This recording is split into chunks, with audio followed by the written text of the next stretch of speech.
My name is Alex Turner, and I live for the thrill of speed. Racing cars have been my passion since I was a kid. The roar of the engine, the rush of adrenaline, the blurred scenery, all of it makes me feel truly alive. But one night, everything changed. I went from living for the thrill to barely surviving it. It was a foggy Friday night, and I was prepping my car for a late-night practice run on a secluded stretch of road known among racers as the Devil's Curve. The name wasn't just for show, many had lost control and crashed there. But I wasn't afraid, I was determined to conquer it. As I revved up my engine, the fog thickened, wrapping around my car like a ghostly shroud. I shook off the eerie feeling creeping up my spine, attributing it to the cold night air. With a final check of my gear, I took off, tires screeching against the asphalt. The first few miles were smooth, the familiar rush of speed bringing a smile to my face. But as I approached the Devil's Curve, the fog grew denser.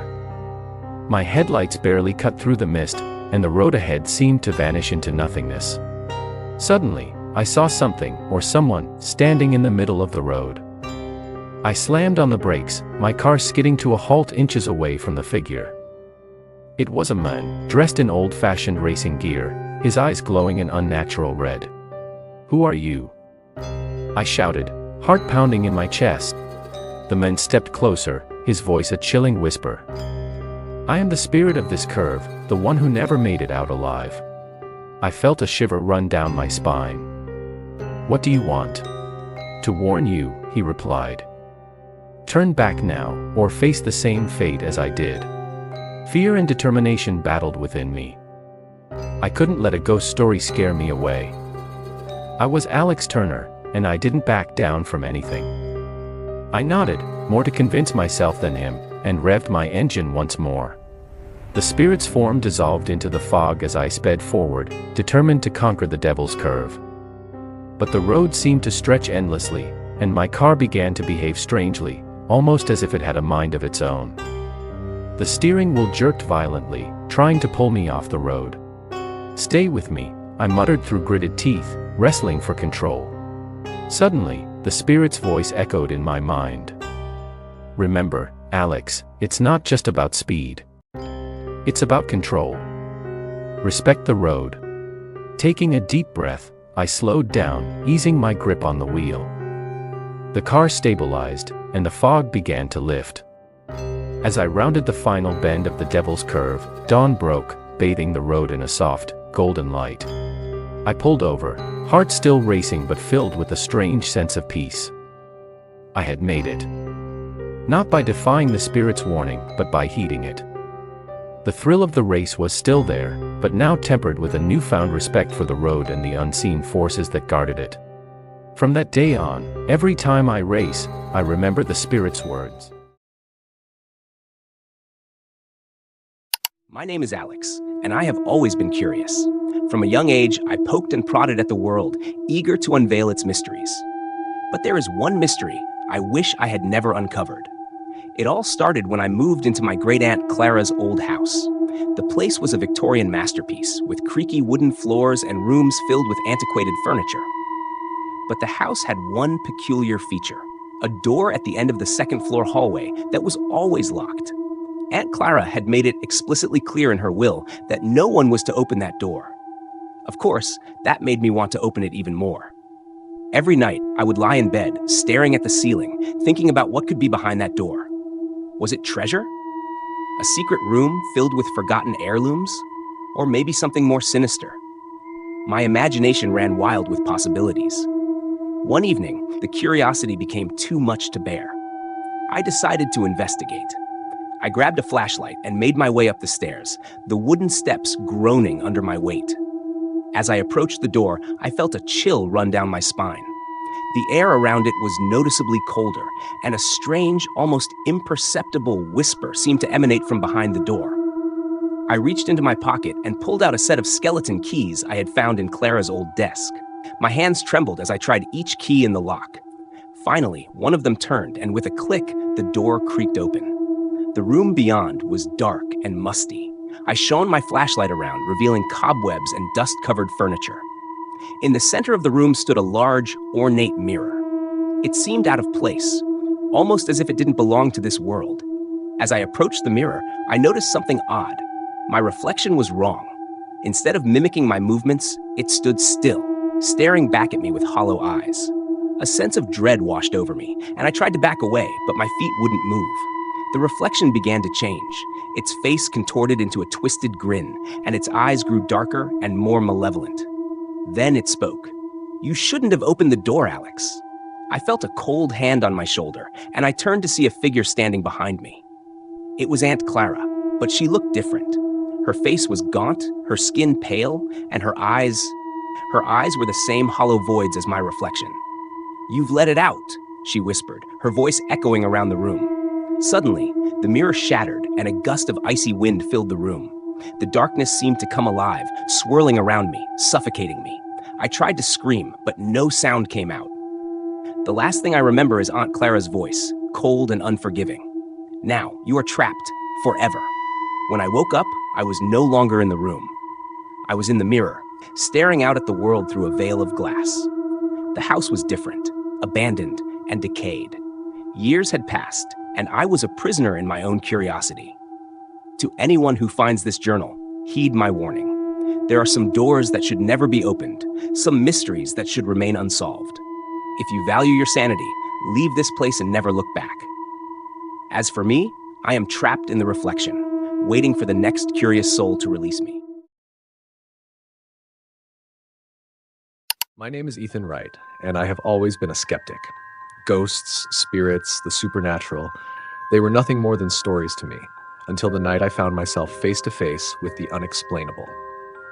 It was late October, and I had been hired to renovate an old Victorian mansion on the outskirts of town. The house, known locally as the Whispering Manor, had been abandoned for decades. Despite its eerie reputation, I saw it as nothing more than an opportunity to restore a beautiful piece of architecture and make a decent profit. As I walked through the grand, decaying halls on my first day, I couldn't help but marvel at the intricate woodwork and stained glass windows, dulled by years of neglect. The air was thick with dust, and each step echoed through the empty rooms, giving the place an almost living presence. I set up my tools in what must have once been a lavish drawing room, and as the sun set, I decided to work late into the night. The locals had warned me about the house, saying it came alive after dark, but I laughed it off. Superstitions had no place in my world. Around midnight, I took a break and sat down with a thermos of coffee. The silence was profound, almost oppressive, and I began to feel a chill despite the warmth of my drink. Suddenly, I heard it, a faint whisper, almost indistinguishable from the rustle of leaves outside. "Ethan." I froze, my heart pounding in my chest. It was probably just the wind, I told myself, but the rational part of my mind was losing ground to a creeping fear. I stood up and walked towards the source of the sound, flashlight in hand, the beam cutting through the thick darkness. "Ethan." The whisper was louder now, unmistakable. It seemed to come from the basement, a place I had avoided earlier due to its ominous appearance. Swallowing my fear, I descended the creaking stairs, each step a testament to my determination, or perhaps my foolishness. The basement was a cavernous space filled with old furniture covered in white sheets. The air was damp and cold, and the smell of mildew was overpowering. As I scanned the room with my flashlight, I noticed an old mirror leaning against the far wall. It was cracked and filthy, but something about it drew me in. "Ethan, help me." The voice was clear now, coming from the mirror itself. I approached it cautiously, my reflection distorted by the cracks. Suddenly, the temperature dropped, and I could see my breath forming clouds in the air. My reflection's eyes turned black, and a cold, clammy hand reached out from the mirror, grabbing my wrist. I tried to pull away, but the grip was too strong. The hand pulled me closer, and I felt a force trying to drag me into the mirror. My mind raced, panic overtaking reason. Summoning all my strength, I yanked my arm free and stumbled back, crashing into an old table. The mirror fell, shattering into pieces on the floor. For a moment, everything was silent. Then the whispers returned, louder and more insistent, filling the room with a cacophony of voices. I ran up the stairs, my heart pounding, and fled the house, not stopping until I was outside, gasping for air. I never went back to Whispering Manor. The project was abandoned, and the house still stands, a testament to the unknown. I don't know what I encountered that night, but I can no longer deny the existence of things beyond our understanding. My name is Ethan Wright, and this is my story. A story of skepticism shattered by the unexplainable, and of a haunting that still lingers in the darkest corners of my mind. I've been a fan of The Simpsons for as long as I can remember. Like most fans, I've heard the urban legends, the so-called lost episodes that never aired because they were too dark or disturbing. I always dismissed them as internet creepypasta. But last month, I came across something that changed my mind. I was browsing a thrift store when I found an old VHS tape labeled The Simpsons 7G6 Alternate Cut. Being a collector, I knew 7G06 referred to Moaning Lisa, an early Season 1 episode. Excited to see a potential alternate version, I bought the tape and rushed home to watch it. The tape started normally with the show's iconic intro, but something felt off. The colors were slightly muted, and the music seemed slower, distorted like a warped record. When the title card appeared, it wasn't Moaning Lisa. Instead, it read The Mourning Family. The episode opened with the family sitting silently on the couch, staring blankly at the TV. The usual bright animation was replaced by a grainy, almost hand-drawn style. The room was dark, lit only by the flickering screen. No jokes, no music, just eerie silence. Homer suddenly spoke, his voice unusually flat. "It's time," he said, standing up.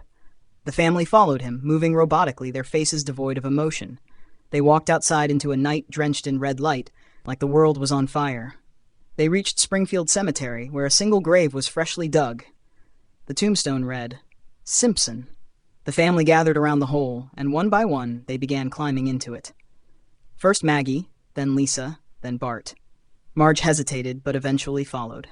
Homer was the last, standing at the edge, looking directly into the camera. His eyes were hollow, black voids. "I'll see you soon," he said in a guttural whisper. Then he jumped in, and the screen cut to black. Shaken, I thought the tape was over, but after a few seconds, the screen flickered back on. The camera zoomed in on the grave, now filled with dirt. Slowly, the perspective panned down as if traveling underground. The screen grew darker, the soil compressing into a suffocating black void. Suddenly, there they were, the Simpson family, huddled together in a tight space, pale and lifeless, their eyes wide open. They were staring straight at me. The TV emitted a low hum, growing louder and more distorted. Then, Homer spoke again, his voice crackling with static. "Don't watch alone." The tape ejected itself, and my TV turned off. I couldn't bring myself to rewatch it or even keep the tape. I tried throwing it away, but the next morning it was back on my coffee table, as if I'd never touched it.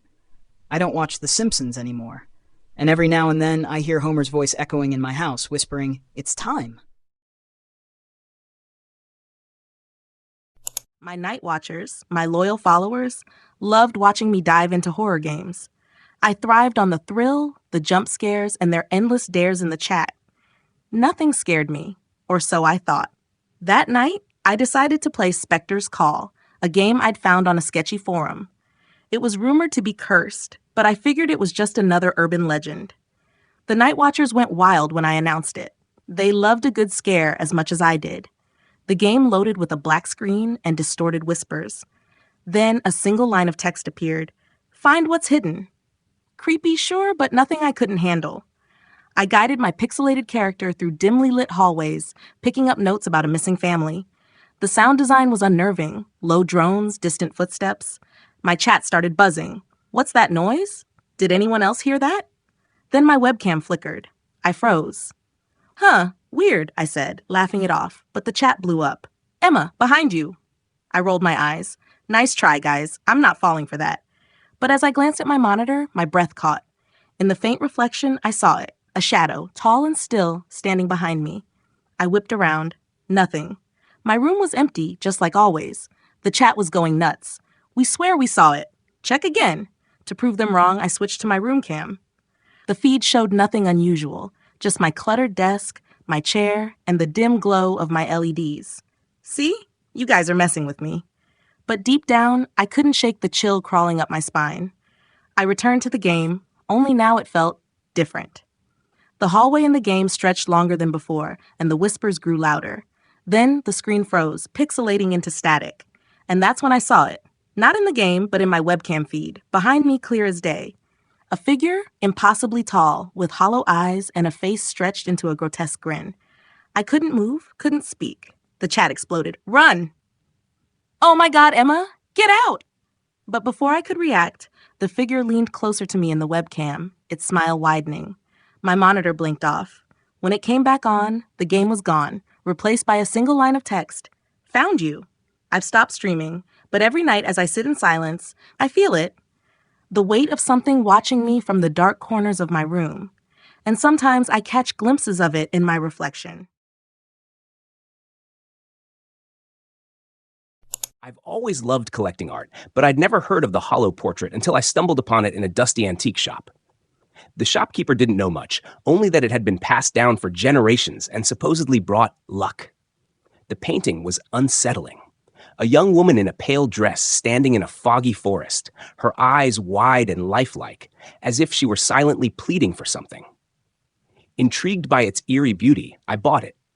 When I hung the painting in my living room, it seemed to fill the room with a strange energy. At night, I often felt as if someone were watching me. I chalked it up to my imagination. The first truly odd thing happened a few days later. I woke in the middle of the night to a faint tapping sound. I followed it to the living room, where I found the painting crooked on the wall, as if it had been pushed. I straightened it and went back to bed, but sleep didn't come easily. The tapping became more frequent, and then one night I heard it louder, coming from inside the painting. I stared at it, heart racing, and swore the woman's position had shifted.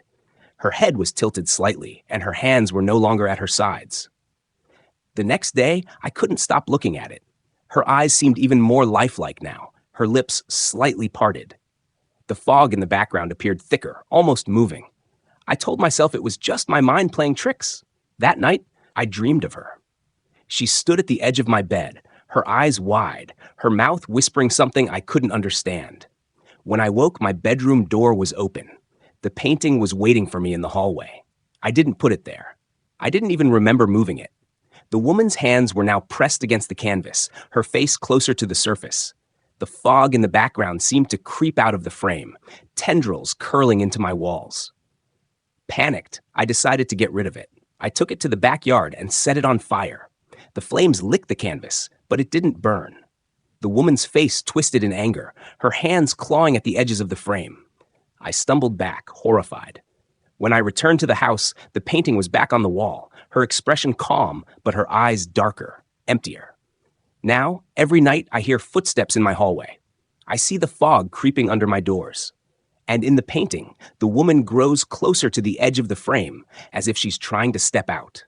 I don't think I'll be here when she does. Retirement was supposed to be peaceful. For me, a retired Navy SEAL, that meant long days fishing on the lake and nights spent under the stars. I had seen enough darkness in my years of service to crave nothing but quiet. But the past doesn't let go easily. It started when I moved to a small, secluded cabin near the coast. The town had whispers of strange happenings, but I brushed them off. I'd faced enemies in the shadows of war. No ghost stories were going to shake me. One evening, while fishing, my line caught something heavy. I reeled it in with effort, expecting a large fish or tangled debris. Instead, I pulled up an old, barnacle-covered dog tag. The name was faded, but the words USS Charon were unmistakable. A chill ran down my spine. The Charon was a ship from my past, one that had vanished during a covert mission years ago. No survivors, no wreckage, just gone. Holding that dog tag felt like holding a piece of that mystery. That night, I couldn't sleep. The sound of the ocean outside seemed louder, closer. Around midnight, I heard a faint knock at the door. I grabbed my sidearm, instincts kicking in, and opened it. No one was there, but the dog tag was on the porch. I was sure I'd left it on my desk. Now it was wet, dripping seawater. A deep unease settled over me. The knocking returned the next night, louder and more insistent. This time, I didn't open the door. I watched through the window instead. In the moonlight, I saw them, figures standing at the edge of the waves, their silhouettes swaying unnaturally. I could make out their uniforms, tattered and soaked, but their faces, they weren't human. Their eyes glowed faintly, like dim lights beneath the ocean's surface. I locked every door and window, but it didn't stop them. The knocking continued, followed by whispers, garbled, watery voices calling my name. The next day, I researched the Quran, desperate for answers. Buried in old naval records, I found it. A report of an experimental deep-sea mission gone wrong. The ship had descended into a trench where something unexplainable had been encountered. Classified, of course, but the surviving notes hinted at madness, whispers, and things that should never have been disturbed. The knocking became pounding on the third night. I didn't wait to see what they wanted. I grabbed the dog tag, drove to the shore, and threw it into the ocean. For a moment the waves went silent, and I thought it was over, until I turned around and saw them standing on the beach. They surrounded me, their hollow voices overlapping. "You left us." The next thing I remember, I woke up on the sand at dawn alone. The dog tag was around my neck, clean and polished, as if it had never been submerged. Now, every night, the whispers return. The figures linger at the edge of the waves, waiting. I know they want me to join them. And one day I think I will. This story comes from a close friend of mine, Sarah, who swore it really happened. She grew up in a small, quiet town where everyone knew each other. The incident took place in the late 1980s when she was a child. Sarah lived near an old, crumbling park at the edge of town. It was mostly abandoned, except for the occasional group of kids daring each other to play on the rusting swings. There was one boy, though, who seemed to always be there. He wasn't from the neighborhood. No one knew who he was. He was about 10, dressed in shabby clothes, with wide, hollow eyes that seemed far older than his age. Sarah and her friends often saw him sitting on the swings alone, staring at the ground. He never talked, never played, just sat there, swaying gently. When someone tried to approach him, he would vanish, literally disappear. One day, Sarah and her best friend Emma decided to investigate. They planned to visit the park after dark to see if the boy would still be there. As the sun set, they grabbed flashlights and sneaked out, their nerves tingling with both excitement and fear. When they arrived, the park was eerily silent, bathed in pale moonlight. Sure enough, there he was, sitting on the swing, his back to them. Sarah called out, "Hey, are you okay?" The boy didn't respond. Emma, braver than Sarah, walked closer. "What's your name?" she asked. The boy slowly turned his head, revealing a pale, expressionless face. His eyes locked onto Emma's, and she froze. "You shouldn't be here," he said in a flat, echoing voice. Before Sarah could react, the swing creaked violently as if an unseen force had grabbed it. The boy dissolved into thin air, leaving only the empty swing swaying in the breeze. Terrified, the girls ran home and told their parents, but no one believed them. Years later, Sarah learned the truth. A boy had gone missing near the park decades earlier, and his body was never found. Locals believed he had drowned in a nearby creek, but no one knew for sure. After his disappearance, people started seeing a boy matching his description at the park, sitting on the swings. Sarah swears she saw him that night, and to this day, she avoids that park whenever she visits her hometown. The swing where the boy used to sit? It's still there, creaking in the wind, even when there's no breeze. My name is Eric, and I've been racing cars professionally for over a decade. The adrenaline, the speed, the roar of the crowd, it's everything to me. But one race changed everything. It was a regional circuit in the middle of nowhere, a track notorious for its sharp turns and deadly history. Drivers whispered about turn 13, a curve so treacherous it had claimed 3 lives in as many years. But I didn't believe in ghost stories. Race day came, and the track was shrouded in fog, the air thick with tension. My crew prepped the car, and I got into the zone. The race began, and I felt unstoppable. By the final lap, I was neck and neck with another driver, a car I didn't recognize, a sleek black vehicle with no visible sponsors or markings. I pushed my car harder, determined to win. As we approached turn 13, the black car gained an eerie edge. Its driver, obscured by a tinted visor, turned to look at me. My blood ran cold. His helmet was cracked, and through the gap, I saw hollow eyes and a pale, almost skeletal face. I slammed on the brakes, barely making the turn. The black car sped ahead and disappeared around the bend. When I rounded the corner moments later, the car was gone. No skid marks, no sign of a crash, nothing. Shaken, I finished the race, claiming second place. When I returned to the pits, I asked my crew about the black car. They looked at me like I was crazy. What black car? You were out there alone for the last lap. I tried to shake it off, blaming the fog and my nerves. But that night, as I reviewed the race footage, the black car was there, faint, flickering in and out of view, like a shadow. Later, I learned about a racer who had died on turn 13 years ago. His car? A black prototype with no sponsors. His fatal crash had occurred on the final lap, just like mine. Now, every time I race, I feel it, an icy presence just behind me, the faint echo of an engine that shouldn't be there. And I know, the ghost of turn 13 is waiting for me to join it.